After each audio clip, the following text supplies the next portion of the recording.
ભારતીય જનતા પાર્ટીના જે નેતાઓ છે દિગ્ગજ, એવા નેતાઓને અમે પૂછી રહ્યા છે કે ચૈતરભાઈ વસાવા પર જ્યારે 5/7/2025 રોજ એક સામાન્ય ગ્લાસ બાબતે 307 જેવી ગંભીર કલમો લગાવી અને છેલ્લા 2 મહિનાથી એ લોકો જેલમાં છે, ત્યારે આ જ નર્મદા જિલ્લામાં ચૈતરભાઈને એફઆઈઆર કર્યા પછી ઘણી બધી એવી ઘટનાઓ અહીંયા ગાડી અમારા નજરે પડી છે.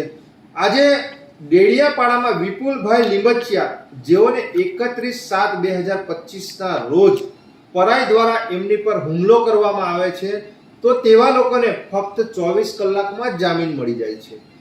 એવી જ રીતે રાજપીપળામાં ધર્મેન્દ્રભાઈ માછી, જેઓને 18/7/2025 રોજ એમને પેવર બ્લોક દ્વારા એમને માથાના ભાગે મારવામાં આવે છે, એમને 8 ટાંકા આવે છે, પણ તેવા આરોપીઓને પણ ફક્ત 24 કલાકમાં જ એમને જામીન મળી જાય છે. એવા જ પ્રવીણભાઈ બારિયા, જેઓ તિલકવાડાના છે, એમની પર 5/8/2025 રોજ એમની પર દાતરડા વડે હુમલો કરવામાં આવે છે, તો તેવા આરોપીઓને પણ ફક્ત ને ફક્ત મામલતદારમાં 24 કલાકમાં એમને જામીન આપવામાં આવે છે. એવી ઘણી બધી ઘટનાઓ અમારી સામે આવી છે.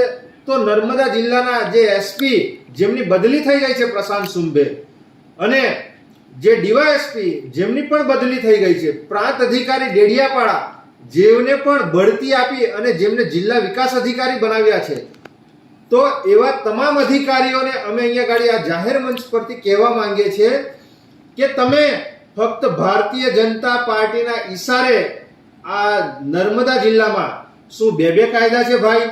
આ નર્મદા જિલ્લામાં જે ડેડિયાપાડામાં ઘટના થઈ, તિલકવાડામાં ઘટના થઈ, રાજપીપળામાં ઘટના થઈ, એવી અનેકો ઘટના આ ચૈતરભાઈના એક સામાન્ય ગ્લાસમાં જે તમે 307ની કલમ લગાવી છે, તો એ ના કરતા પણ આ ગંભીર ગુનાઓ છે.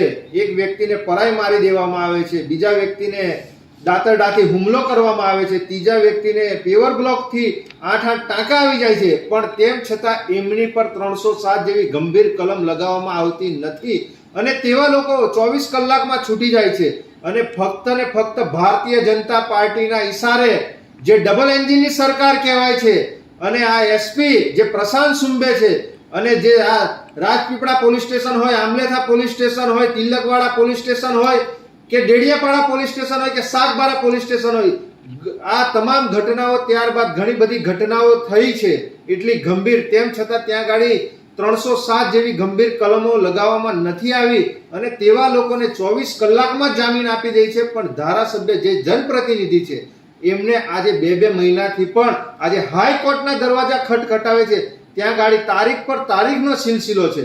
તો અમે અહીંયા એસપી જેઓ ખાસ બદલાઈ ગયા છે, અને જે અહીંયા દરેક ટાઉનના પીએસઆઈ છે, એમને અમે પૂછવા માંગીએ છીએ કે ભાઈ, કાયદો શું નર્મદા જિલ્લામાં 2 છે?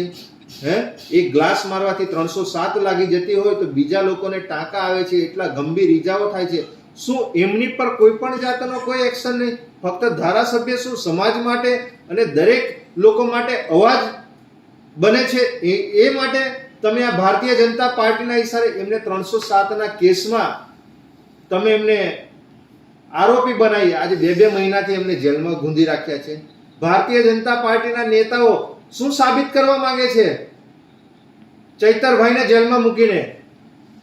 એ સમગ્ર આદિવાસી સમાજ તેમજ સર્વ સમાજ આ બાબતે પ્રશ્નાર્થ ચિહ્ન તમને પૂછી રહ્યું છે. આજે કોઈ પણ જાતના પ્રશાસન દ્વારા સીસીટીવી ફૂટેજ જાહેર કરવામાં નથી આવતા, અને જે આરોપીઓ છે એ ખુલ્લેઆમ અત્યારે ફરી રહ્યા છે 24 કલાક છૂટીને, જ્યારે જે કોઈ આરોપી જ નથી, જેમની પર કોઈ જાતના પુરાવા નથી, તે આજે 2 મહિનાથી આજે એક ધારાસભ્ય થઈને પણ આજે જેલમાં છે. નિરંજનભાઈ વસાવા, નર્મદા જિલ્લા પ્રમુખ.